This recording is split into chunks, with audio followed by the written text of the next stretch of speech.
এখানকার হুয়া হদ হযরত উমর রাদিয়াল্লাহু তাআলা খাদিজাতুল কুবরা জীবনে এক ওয়াক্ত নামাজ পড়েনি, একটা রোজা রাখেনি, একবার যাকাতও দেয়নি, জীবনে একটা হজও করেনি।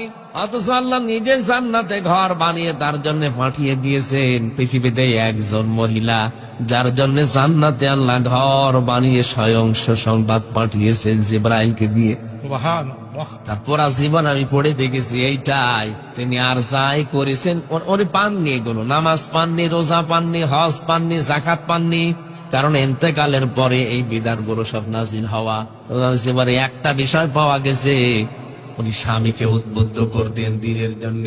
নিজের যত সম্পদ ছিল সব স্বামীর জন্য তিনি উজাড় করে দিয়েছিলেন। সম্মানিত মা বোনেরা, বলেন তো পৃথিবীতে একটা ইবাদত করলেন না? শুধু স্বামী কেন্দ্রিক থাকার কারণে যদি আল্লাহ জান্নাতে ঘর বানিয়ে পাঠিয়ে দেয়। আর একজনের জীবনী পড়েছি, হযরতে আসিয়া। এই মহিলা তার স্বামীর অত্যাচারিত হওয়ার পরে দোয়া করেছিলেন, আল্লাহ তুমি আমার জন্য জান্নাতে একটা ঘর বানিয়ে দিও যেখানে বসে তোমারে দেখা যায়। এই মহিলার দোয়া কবুল করে আল্লাহ জান্নাতে একটা ঘর বানিয়েছেন, আর ওনার জন্য আল্লাহ নিজে জান্নাতে ঘর বানিয়ে পাঠিয়েছেন। ওইটাই স্বামী কেন্দ্রিক, একটা স্বামীর সেবায় আর একটা স্বামীর অত্যাচারে। এই জন্য আমরা চাই, আপনি যখন বাইরে যাবে স্বামী, তখন আপনার লজ্জাস্থান সহ আপনার যা আছে পরিবারে, স্বামীর সন্তান, স্বামীর সম্পদ আপনি হেফাজত করে রাখবেন। স্বামী যদি দিনের কাজে, ইসলামের কাজে, মানবতার কাজে থাকে, তাকে আসিয়া খাদিজার মতো সাহায্য করবে। কিয়ামতের দিন হয়তো খাদিজার সাথে আপনাকে আল্লাহ জান্নাত দিয়ে দিতে পারে। স্ত্রী এটা পরীক্ষার জিনিস, বিশাল পরীক্ষাটা আমাদের জীবনে।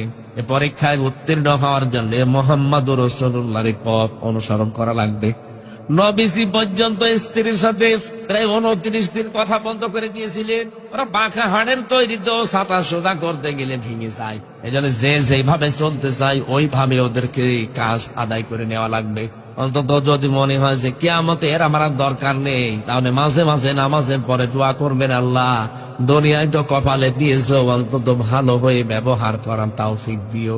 আমিন। এই মরণের পরে যেন এই জঞ্জাল আমার কপালে আর না আসে। কি এরকম বহু স্বামী আমরা আছি, এক কথা বলছে না কেন? দুনিয়ায় তো দিয়েছে, এ যতদিন আছে অন্তত সময়টা কেটে যাক, মরণের পরে এই জঞ্জাল যেন আল্লাহ তুমি আমার কপালে আর দিও না। এরকম দোয়া অনেক স্বামী করে না। এইরকম দোয়া যদি কোনো স্বামী কোনো স্ত্রীর বিরুদ্ধে করে থাকে, ওই স্ত্রী কপাল পোড়া। যদি আপনার স্বামী এটা চায় হযরতে রাসূলুল্লাহর মতো, মাঝে মাঝে হযরতে খাদিজার ইন্তেকালের পরে তিনি চলে যেতেন কবরে।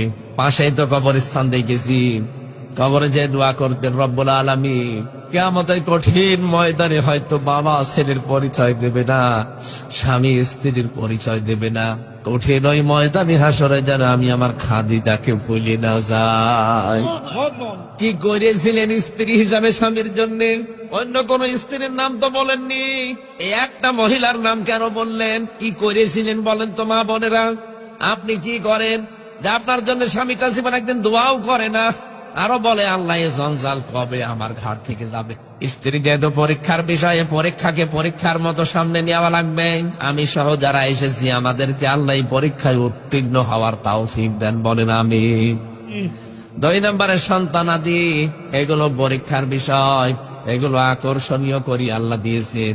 3 নম্বরে পঞ্জীবিত সোনা রূপা। 4 নম্বরে এই পৃথিবীতে বাহন যেগুলো আছে, যত রকমের বাহন আছে সবের ভেতরে শামিল। 4 নম্বরে গবাদি পশু পাখি। 5, 6 নম্বরে এই পৃথিবীর শস্য ক্ষেত যেগুলো আছে, জমি জায়গা। এটা বিষয় সামনে নিয়ে আল্লাহ বলেন, এর চাইতে উত্তম বিষয় আমি আল্লাহর কাছে আছে।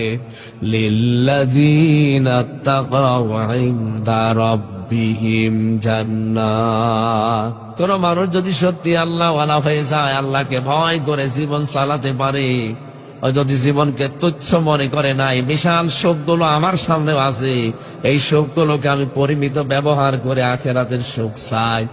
রব্বুল আলামিন বলেন, ওই মানুষের জন্য আমি বাগান বানালাম জান্নাত, তার তলদেশ দিয়ে নদী আর নহর প্রবাহমান থাকবে।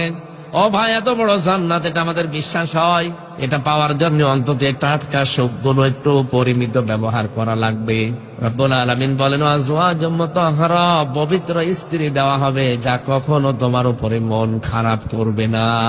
এখানে তো 8টার জায়গায় 7টা হয়ে গেলে মন পাওয়া যায় না।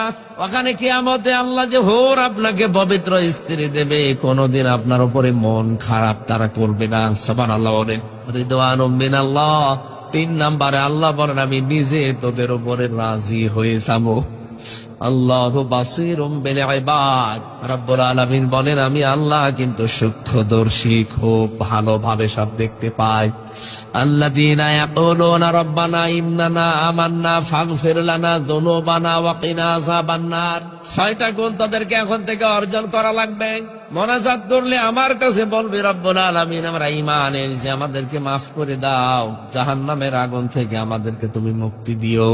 আস-সাবিরিনা ওয়াস-সাদিকিনা ওয়াল কানিতিনা ওয়াল মুনফিকিনা ওয়াল মুস্তাগফিরিনা বিল আসহার।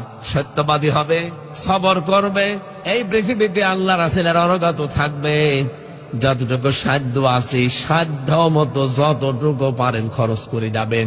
ওই সন্তানাদি করবে, মরে গেলে ওই আশায় ফিরে রাখার দরকার নেই। যতটুকু সমর্থ আছে করে যান। রব্বুল আলামিন শেষ বলেন আল মুস্তাগফিরিনা বিল আসহার। ও শেষ রাতে আমি আল্লাহর কাছে ধর্ণা দেবে। এজন্য পাক থাকেন না পাক থাকেন, যেখানেই থাকেন, বসে থাকেন, শুয়ে থাকেন, আস্তাগফিরুল্লাহ এই শব্দটা মুখে রাখবেন। যতক্ষণ আপনি ইস্তেগফারের সাথে থাকবেন ততক্ষণ আল্লাহ আপনার প্রতি কোনো আযাব দেবে না। এজন্য অনর্থক সময় নষ্ট না করে যখনই যার সময় পান এই শব্দটা মুখে উচ্চারণে রাখবে। এ বিশাল আয়োজনে যারা আঞ্জাম দিয়েছে সুন্দর করে, যে প্রবাসী কি নাম যেন ওনার, আলমগীর মুন্সি, নাহিদ মুন্সি, এই ভাইয়েরা এই সুন্দর আয়োজনে যারা আঞ্জাম দিল, আল্লাহ যেন তাদের এই টাকাগুলো ইসলামের প্রসারে কবুল করেন। বলেন আমিন, আল্লাহুম্মা আমিন।